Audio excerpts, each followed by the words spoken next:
Hello friends, কেমন আছো সবাই? আশা করি ভালো আছো। আমিও ভালো আছি।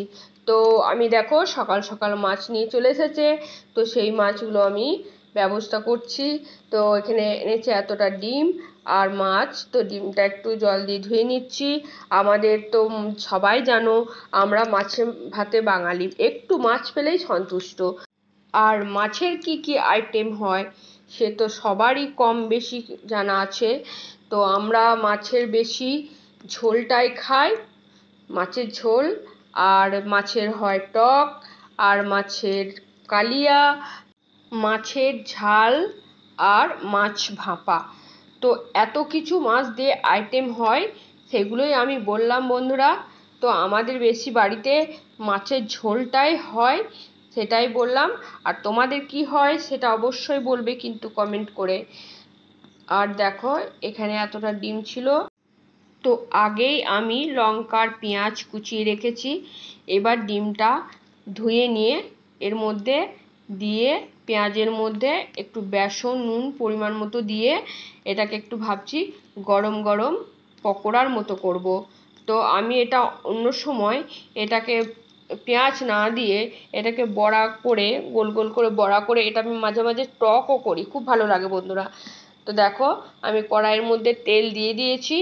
এরপর বেসন দেবো একটু ডিমটায়, মাছের ডিমটায় নুন দিলাম। আর তার সাথে মাছের মধ্যেও একটু নুন দিয়ে দিলাম।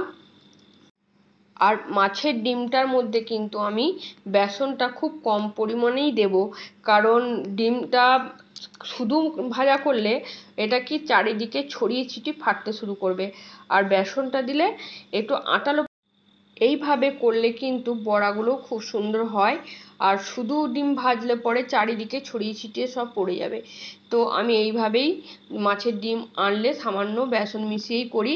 তো দেখো আমি একসাথে সমস্ত বড়াগুলো ভেজে নেব, কারণ তেলটাও বেশি, আগে থেকে তেলটা আমি বেশি পরিমাণেই দিয়ে দিয়েছি, কারণ ওই তেলেতেই আমি মাছ ভেজে নেব। দেখো একসাথে সমস্ত বড়া আমি উল্টে নিলাম। তো গরম গরম যদি আবার একটা ট্রাই করা হয় না, হেভি লাগে। আমরা ঘরের বউরা ট্রাই করার মতো সময় একদমই হাতে থাকে না। তো আমাদেরকে ঠান্ডাই খেতে হয়, ভাঙাচোরা মাছই খেতে হয়। আমাদের মাথার ওপর প্রচুর কাজ থাকে, সেই কাজের চিন্তায় আমরা একটার পর একটা করতে থাকি। সবার জল খাবার খাওয়া হয়ে যায়, কিন্তু সবার শেষে আমি খাই। কি আর করা যাবে, মেয়েদের জীবনটা এরমই। তো তাদেরকে খাইয়েই আমাদের শান্তি, সুখ।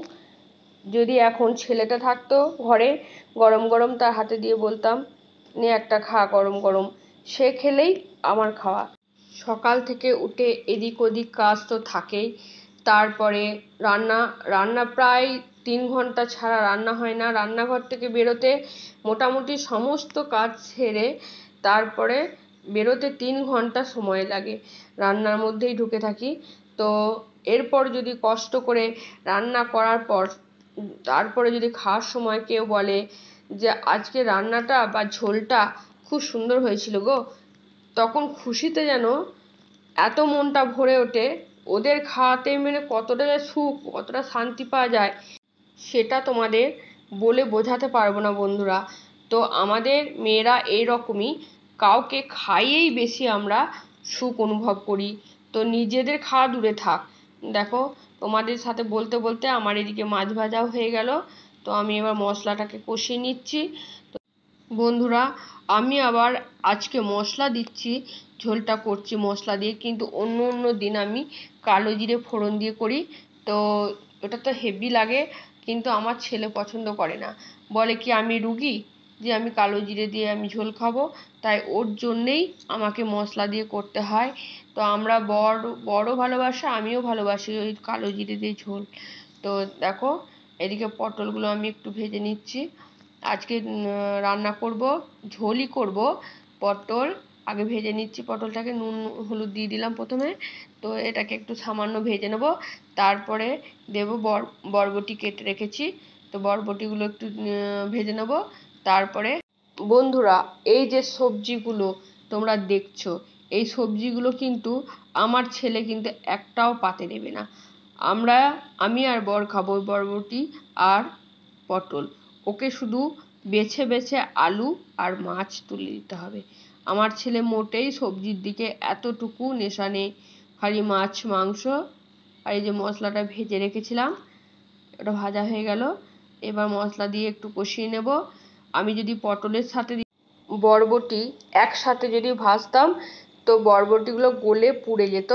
তার জন্যে আগে পটলগুলো একটু ভাজা ভাজা করে নেওয়ার পর আমি বরবটিগুলো হালকা ভাজলাম।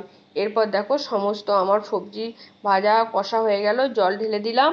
এরপর পরিমাণ মতো নুন দিয়ে এবার মাছগুলো দিয়ে আমি ঢাকা দিয়ে দেবো। তো ঢাকা দেওয়ার পর 10 থেকে 15 মিনিট কিন্তু আমি এই ঝোলটাকে ফোটাবো, নাহলে কোনো টেস্ট আসবে না। বন্ধুরা, কেমন লাগলো ভিডিওটা? দেখা হচ্ছে পরের ভিডিওতে। আজকের মতো টাটা।